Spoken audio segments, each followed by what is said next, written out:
Kumar TTD మాజీ పాలక మండలి సభ్యుడు యుగా Tulasi foundation chairman Tirupati TTD SV గోశాలలో వాదాన్ని హైకోర్టు సుమోటోగా స్వీకరించాలి. టీటీడీ ఎస్వి గోశాలలో గోవులు మరణిస్తున్నాయని పదే పదే చెబుతున్నా పట్టించుకోలేదు. ఈ సమస్య పరిష్కరించకుండా అబద్ధాలు అవాస్తవాలు చెబుతున్నారు. గోవిందుని సన్నిధిలో జరుగుతున్న గోవుల మరణాల పట్ల సుమోటోగా న్యాయమూర్తులు తీసుకోవాలి. 4 ఏళ్లలోపు ఆవులను దాతలు టీటీడీ గోశాలకు దానమిస్తున్నారు. తెలంగాణ రాష్ట్రంలో ఉన్న వెటర్నరీ డాక్టర్లతో విచారణ జరిపించాలి. చనిపోయిన ఆవులు ముసలివా లేక దూడలా అనేది నిగ్గు తేల్చుతారా? శ్రీవారి దర్శనానికి వచ్చే న్యాయమూర్తులు గోవులు మృతిపై స్పందించాలి.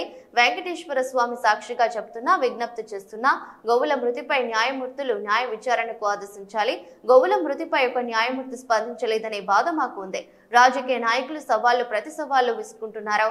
ఎస్వి గో సంరక్షణ శాలను టీటీడీ గో బంధువులను దాతలకు అప్పగించండి. ఒక్క గోవు కూడా మరణించకుండా గోశాలను సంరక్షించుకుంటామన్నారు. నిత్యం అరిష్టం జరగడం శ్రీవారి భక్తుల్లో, గో బంధువుల్లో, హిందూ బంధువులు అందరూ కూడా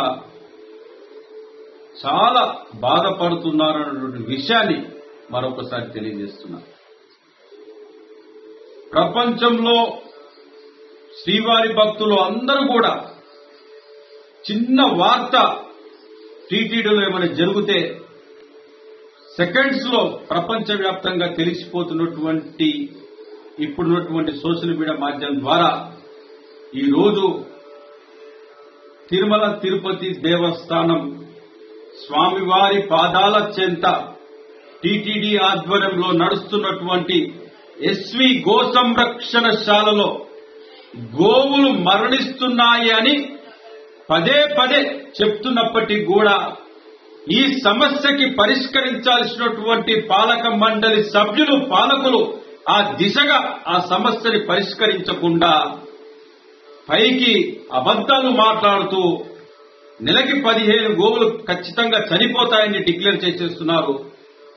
శ్రీవారికి ఇష్టమైనటువంటి గోమాతలని రక్షించాల్సినటువంటి బాధ్యతలో మీరు ఉండి గోవుల్ని రక్షించకుండా గోవిందుని సన్నిధిలో జరుగుతున్నటువంటి గోవుల మరణాల పట్ల శ్రీవారి భక్తుల తరఫున, మా గోబంధువుల తరఫున తిరుమలకి నిత్యం వస్తున్నటువంటి న్యాయమూర్తులు ఈ సబ్జెక్ట్ ని సుమోటగా తీసుకొని న్యాయ విచారణ జరిపించి ఇన్ని గోవులు ఎందుకు చనిపోతున్నాయి, చిన్న చిన్న లేగదూడలు ఎందుకు చనిపోతున్నాయి, దీనికి గల కారణాలు కూడా తెలియాల్సిన అవసరం ఉన్నాయి.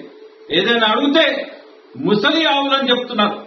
తిరుమల తిరుపతి దేవస్థానానికి దాతలు ఇస్తున్నటువంటి గోవులు అన్ని కూడా 4 సంవత్సరాలు, 3 సంవత్సరాలు, 5 సంవత్సరాలు లోపే ఉన్నాయి తప్ప ఏది కూడా 14 సంవత్సరాలు దాటినటువంటి గోవు ఒక్కటి కూడా టీటీడీ ఎస్వి గో సంరక్షణశాలలో లేదు.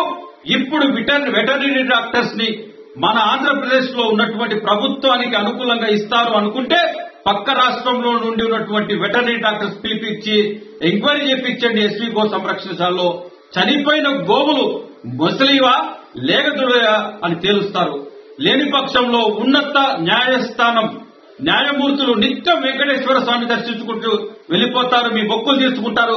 కానీ వెంకటేశ్వర స్వామికి ఇష్టమైనటువంటి గోవు చనిపోతుంటే ఒక్క న్యాయమూర్తి కూడా ఈ కేసుని సుమోటోగా తీసుకొని ప్రశ్నిస్తలేడనేటువంటి బాధ మాలో ఉంది.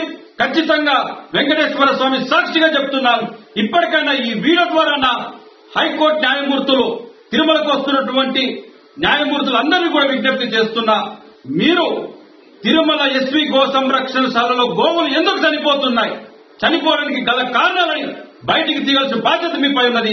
రాజకీయ నాయకులు ప్రతి సవాలు తీసుకోవడం వల్ల సమస్యకి పరిష్కారం కాదు. వెంకటేశ్వర స్వామి భక్తునిగా కోరుకుంటున్నా, ఖచ్చితంగా ఈ సమస్యకి పులిస్ తప్పడాలి. చేత కాకపోతే మాలాంటి గోరక్షకులకి, గోబంధులకి తిరుమల తిరుపతి దేవస్థానం ఎస్వి గో సంరక్షణశాలను మాకు అప్పచెప్పండి. ఒక్క గోవుని కూడా చనిపోకుండా మా కంటికి రెప్పలా కాపాడుకుంటాం అని ఈ సందర్భంగా నేను తెలియజేస్తున్నా. జై గోమాత.